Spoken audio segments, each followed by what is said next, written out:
Hello Year 5, welcome back to another daily read, and today we'll be reading chapter 23 of Holes, so enjoy.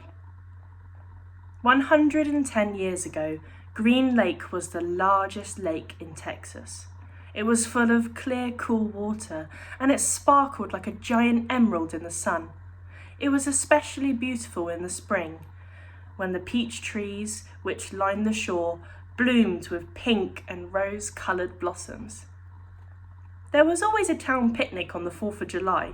They'd play games, dance, sing, and swim in the lake to keep cool. Prizes were awarded for the best peach pie and peach jam.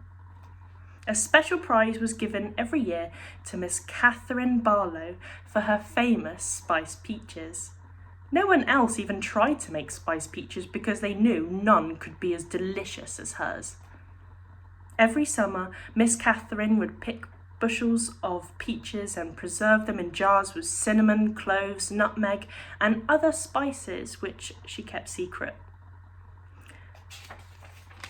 The jarred peaches would last all winter. They probably would have lasted a lot longer than that, but they were always eaten by the end of winter.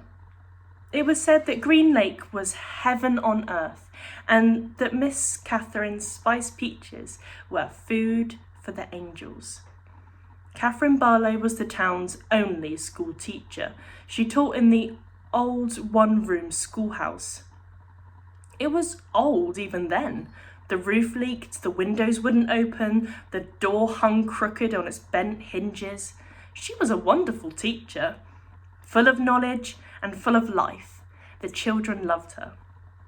She taught classes in the evening for adults, and many of the adults loved her as well. She was very pretty. Her classes were often full of young men who were a lot more interested in the teacher than they were in getting an education. But all they ever got was an education. One such young man was Trout Walker. His real name was Charles Walker, but everyone called him Trout because his 2 feet smelled like a couple of dead fish. This wasn't entirely Trout's fault. He had an incurable foot fungus. In fact, it was the same foot fungus that 110 years later would afflict the famous ball player Clyde Livingston. But at least Clyde Livingston showered every day. "I take a bath every Sunday morning," Trout would brag, "whether I need to or not." Most everyone in the town of Green Lake expected Miss Catherine to marry Trout Walker.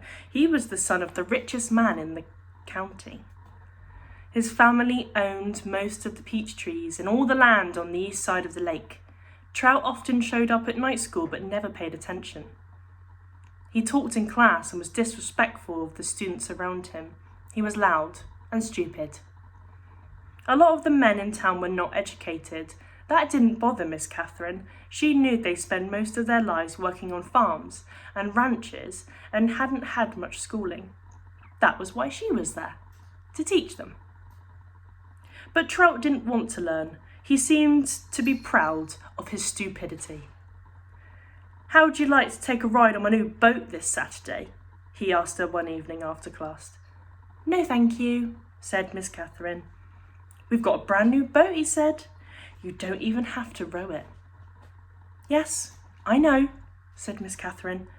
Everyone in town had seen and heard the Walkers' new boat. It made a horrible loud noise and spewed ugly black smoke over the beautiful lake.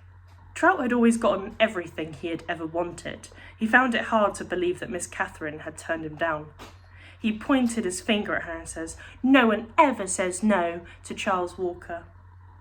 "I believe I just did," said Catherine Barlow.